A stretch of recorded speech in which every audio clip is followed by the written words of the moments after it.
Movimiento del software libre. La historia del software libre y de código abierto como lo conocemos actualmente, se remonta a inicios de los años 1980, época en la que la mayoría de software era privativo. Cabe mencionar que antes, cuando las primeras computadoras nacieron, y por ende los primeros programas informáticos, el software tenía un modelo de desarrollo cooperativo. En 1984, Richard Stallman comenzó con el proyecto GNU, para escribir un sistema operativo completo libre de restricciones para el uso, modificación y distribuirlo con o sin mejoras. El principal objetivo de GNU era ser software libre aun cuando no entrañara ninguna ventaja técnica frente a Unix, sí tendría una ventaja social, al permitir que los usuarios cooperaran, y otra ética, al respetar su libertad. En 1985 se creó la Free Software Foundation, una organización sin ánimo de lucro dedicada al desarrollo de software libre. La FSF, Free Software Foundation, se habla más de filosofía que de ingeniería. Debemos entender todo este movimiento más como una forma de pensar o hacer las cosas que como una compañía más de software. La filosofía que en la FSF se tiene del software lo define con los siguientes 4 libertades. La libertad 0 se refiere a la libertad de poder usar el programa para cualquier propósito. La libertad 1 es la que permite estudiar cómo funciona el programa y adaptarlo a las propias necesidades. El acceso al código fuente es una condición necesaria para garantizar esa libertad. La segunda libertad es la que permite distribuir libremente copias de software y ayudar así a tu vecino. La última libertad es la que permite mejorar el programa y hacer públicas las propias mejoras en beneficio de toda la comunidad. El acceso al código fuente asimismo es un requisito imprescindible para asegurar la libertad. Para dar todas estas libertades al software que se desarrollaba en el proyecto y a los usuarios finales del mismo se escribió la licencia, con la cual se ha protegido todo este tipo de programas, la GPL, General Public License. Esta licencia pone por escrito las ideas anteriormente comentadas. Un poco de historia de Linux. En 1991, Linus Benedict Torvalds, estudiante de la Universidad Helsinki, creó la primera versión de Linux, que está inspirado en Minix. Minix era un Unix gratuito, fue creado por Andrew Tannenbaum, con el propósito de facilitar a los alumnos de la universidad el estudio y diseño de sistemas operativos.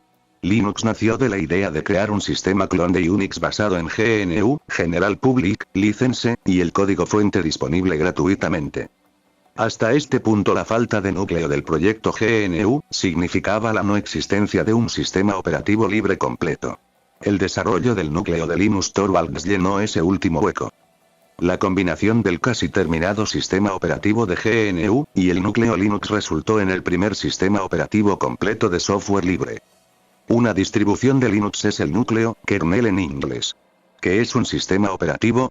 Un sistema operativo es un programa que permite al usuario interactuar con el ordenador y sus componentes, monitor, disco duro, impresora, etc., y que facilita la realización de tareas básicas.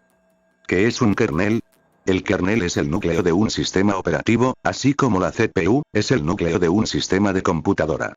El kernel es una colección de programas, la mayoría escritos en C, y solo existe un kernel para cualquier sistema operativo. Este se comunica directamente con el hardware y sin un kernel un sistema operativo no puede interactuar con el hardware.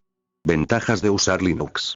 Libre. Se puede descargar de Internet, se puede copiar y distribuir sin que por ello se incurra en ningún tipo de delito. La licencia que establece los términos de uso, copia y distribución se denomina licencia GNU. Multiusuario. Varios usuarios pueden conectarse y usar el mismo ordenador a la vez. Multitarea. Pueden funcionar varios programas al mismo tiempo en la misma máquina. Multiplataforma. Hay versiones de Linux para gran cantidad de plataformas. Estable. Linux es un sistema operativo muy maduro, probado durante mucho tiempo y hay muchos servidores que llevan funcionando bajo Linux de forma ininterrumpida muchos años sin un solo cuelgue. Eficiente. Linux aprovecha bien los recursos hardware. Incluso los viejos Pentium pueden funcionar bien con Linux, y servir para alguna tarea.